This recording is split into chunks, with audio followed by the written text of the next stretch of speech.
यह कहानी हरिपुर गांव की है, जहां पर एक मंगेश नाम का युवक रहता था। वह बहुत ही बुद्धिमान था। वह अक्सर नए नए आविष्कार किया करता था।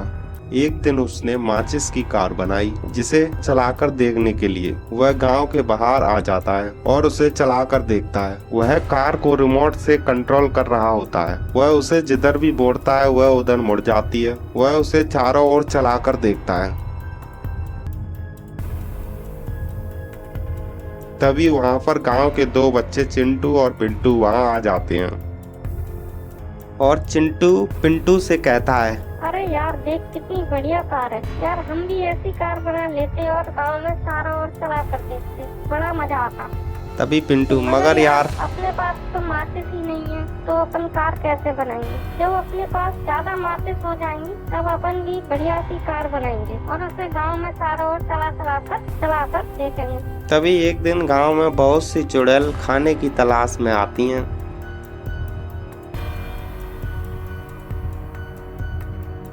जमीन पर उतरती हैं। उनमें से एक चुड़ैल कहती है, अगर हम ऐसे ही घूमते रहे तो कोई हमें देख लेगा और फिर जलाकर मार डालेगा। हमें कुछ छुपने के लिए करना होगा। तभी दूसरी चुड़ैल कहती है, क्यों ना हम माचिस बनाएं और उसमें छुपकर अपने खाने का इंतजार करेंगे। ये आजकल YouTube पर बहुत चल भी रहा है। चुड़ैल अपनी शक्ति से कई माचिस बना लेती है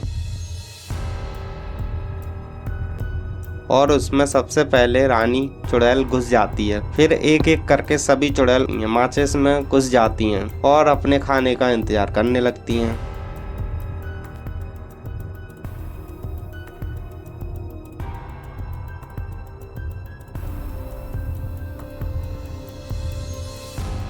तभी उधर से गांव में से चिंटू और पिंटू उधर से जा रहे होते हैं। उन्हें वह माचिस दिखाई देती हैं।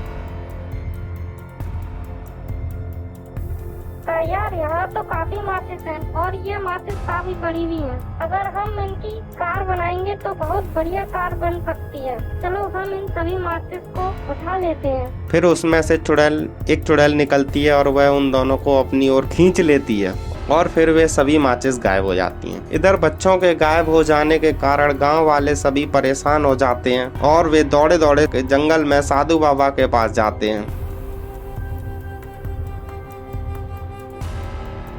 और साधु बाबा से कहते हैं, बाबा जी हमारी मदद करो। हमारे गांव में से दो बच्चे गायब हो गए हैं। उनका कहीं पता नहीं चल रहा है। हमने उन्हें पूरे गांव पूरे जंगल में देख लिया। अगर आप हमारी कुछ मदद कर सकें तो आपकी बड़ी कृपा होगी। बाबा जी कहते हैं, मगर आपने उन्हें लास्ट बार कहाँ देखा था? तभी मोंटी कहता है, बाबा जी वह कल जब मैं अपनी मैच बॉक्स कार को चलाकर देख रहा था तब वह मेरे पास ही थे। फिर उसके बाद वे जंगल की ओर चले गए, जब से उनका पता नहीं चल रहा है। तभी बाबा जी अपनी दिव्य दृष्टि से देखते हैं और उन्हें सारी बातें पता चल जाती हैं। वह कहते हैं, उन दोनों बच्चों को चुड़ैल उठाकर ले गई है और उन्हें एक खंडर में रखा है। व्यक्ति, अब हम कैसे उन्हें बचा सकते हैं बाबा जी, बताइए। बाबा जी कहते हैं, आप चिंता ना करें, हम उन्हें बचा लेंगे। और मोंटी और साधु बाबा उस खंडर के पास पहुंच जाते हैं। चुड़ैल वहां आपस में बातें कर रही होती हैं। उनमें से एक चुड़ैल कहती है, हम इतने सारे हैं और ये दो बच्चे हैं, हमारा इनसे पेट नहीं भरेगा। हमें और इंसान चाहिए। क्यों ना हम फिर से गांव में चलें और वहाँ इंसानों को पकड़ कर ले आए। वे ये सब बातें कर रही होती हैं। तभी मोंटी अपनी एक कार को रिमोट से चलाकर खंडर के पास भेज देता है।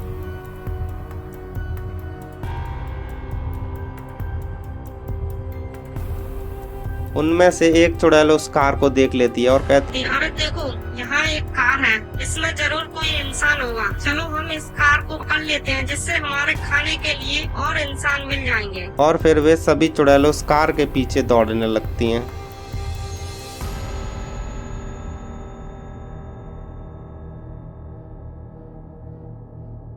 फिर मोंटी उस कार को रिमोट से आगे बढ़ा देता है और चुड़ैल भी फिर उस कार के पीछे पीछे दौड़ने लगती हैं। वह कार खंडर के पीछे पहुंचती है। मोंटी तभी अपनी दूसरी कार को उड़ाकर उस खंडर के अंदर भेज देता है।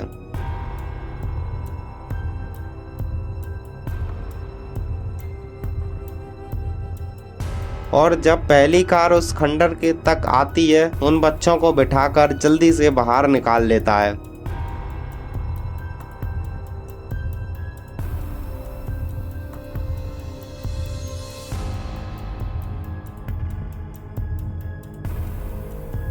वे चुड़ैलें जैसे ही कार का पीछा करते हुए खंडर के अंदर जाती हैं, वैसे ही मोंटी रिमोट से अपनी माचिस की कार को ब्लास्ट कर देता है, जिससे वे सुबह सभी चुड़ैलें मर जाती हैं और चिंटू पिंटू सुरक्षित गांव में आ जाते हैं।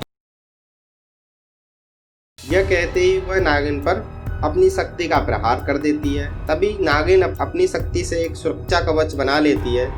यह कहानी सीमापुर गांव की है, जहां पर एक गरीब परिवार रहता था। वे अपनी गुजर बसर खेती करके किया करते थे। उसके यहाँ पर 2 जुड़वा बच्चों का जन्म होता है। किसान कहता है कि मैं अपना ही गुजर बसर सही से नहीं कर पा रहा हूँ, इन बच्चों का कैसे कर पाऊंगा। वह किसान ये सब सोच ही रहा होता है, तभी वहाँ पर खाने की तलाश में एक चुड़ैल घूम रही होती है। वह उन बच्चों को देखती है और वह सीधी उनके पास जाती है। वह चुड़ैल उसमें से एक बच्चे को उठाकर अपने साथ ले जाती है। यह देखकर किसान और किसान की पत्नी जोर जोर से चिल्लाने लगते हैं, बचाओ बचाओ बचाओ, यह चुड़ैल हमारे बच्चे को ले जा रही है। लेकिन चुड़ैल उस बच्चे को अपनी गुफा में लेकर आ जाती है। आज मेरा पेट भर जाएगा और इस बच्चे को खाकर मैं अपना पेट भर लूंगी। और जैसे ही वह उसे खाने के लिए उसके पास जाती है, तो वह बच्चा जोर जोर से रोने लगता है। उसके रोने की आवाज सुनकर वहाँ पर नागिन आ जाती है। वह उस चुड़ैल से कहती है, तुम इस बच्चे को क्यों मार रही हो?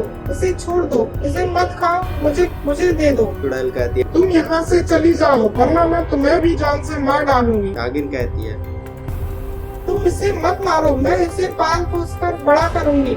तो तुम ऐसे नहीं मानोगे।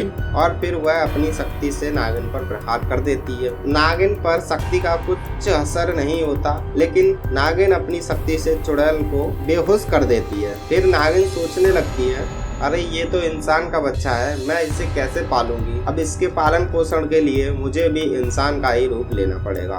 फिर वह इंसान का रूप बदलकर गांव में रहने लगती है। काफी समय बीत जाता है, लड़की पढ़ लिख कर बड़ी हो जाती है, लेकिन वह माँ से अक्सर अपने पिताजी के बारे में पूछती है कि माँ, हमारे पिताजी कहाँ हैं? हम यहाँ इतने साल से रह रहे हैं, लेकिन वो हमसे मिलने एक भी बार नहीं आए। उसकी माँ उसे सच ना बताकर इधर उधर की बातें बता देती है। फिर एक दिन चुड़ैल खाने की तलाश में गांव की ओर आती है और उसे चारों तरफ देखने पर किसान का परिवार दिखाई देता है। वह सोचती है, आज तो मैं इन तीनों को उठाकर ले जाऊंगी और पेट भर के खाना खाऊंगी। फिर मुझे कई महीनों तक खाने की तलाश नहीं करनी पड़ेगी और इन तीनों से मेरा खाने का काफी इंतजाम हो जाएगा।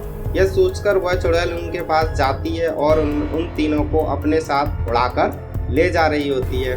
जब वह चुड़ैल उन तीनों को अपने साथ उड़ाकर ले जा रही होती है, तभी वहां पर नागिन ये सब देख रही होती है और फिर नागिन भी उसके पीछे पीछे चलने लगती है। काफी देर पीछे चलने के बाद जब वह चुड़ैल अपने गुफा के अंदर आ जाती है, तो नागिन भी उसके पीछे पीछे आ जाती है। नागिन चुड़ैल से कहती है, मैंने तुम्हें पहले भी छोड़ दिया था, लेकिन तुम्हें मैं अब नहीं छोड़ूंगी। अगर तुम्हें जिंदा रहना है तो इन तीनों को छोड़ दो, अभी भी मौका देती है। अच्छा, तो तुम हर बार की तरह मेरे खाने के बीच में आ जाती हो, लेकिन इस बार मैं तुझे नहीं छोड़ूंगी, मैं बहुत शक्तिशाली हो गई हूँ। यह कहते ही वह नागिन पर अपनी शक्ति का प्रहार कर देती है। तभी नागिन अपनी शक्ति से एक सुरक्षा कवच बना लेती है। इस नागिन पर शक्ति का कोई प्रहार नहीं होता। फिर जैसे ही चुड़ैल शांत होती है, नागिन उस पर अपना प्रहार कर देती है और एक ही प्रहार में वह चुड़ैल मर जाती है और वह पूरे परिवार को लेकर गांव में आ जाती है। फिर वह किसान नागिन को सारी बातें बता देता है कि और नागिन भी उसकी लड़की को उसे देकर वहां से चली जाती है।